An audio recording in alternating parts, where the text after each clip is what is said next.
رمضان میں فجر کی نماز اذان کے 15-20 منٹ بعد پڑھ لی جاتی ہے۔ رمضان ختم ہوتے ہی اذان کے 1 گھنٹہ بعد جلدی نہیں پڑھی جا سکتی۔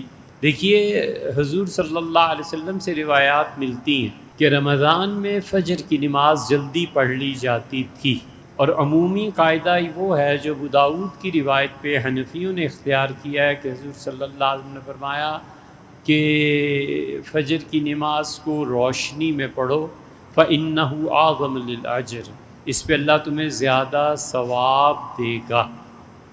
مثلا 5 بجے طلوع ہو جاتا ہے، حنفی فقہا کہیں گے کہ 5 بجنے میں 20 منٹ پہ نماز پڑھ لو، وہ کہیں گے 4:45 بجے نماز پڑھو، 4:30 بجے نماز پڑھو، اس حدیث پہ عمل کرتے ہوئے۔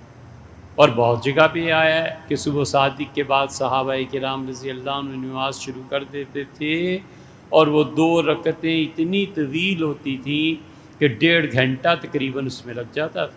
سیدنا عمر رضی اللہ عنہ ایسی نمازیں پڑھاتے تھے، پوری سورہ یوسف 1 رکعت میں پڑھتے تھے، سورہ نحل 1 رکعت میں پڑھتے تھے، 1 مرتبہ سلام پھیرا تو صحابہ رضی اللہ عنہ گھبرا گئے، آسمان کی طرف سب دیکھنے لگے اور عرض کیا امیر المومنین سورج تو نہیں طلوع ہو گیا؟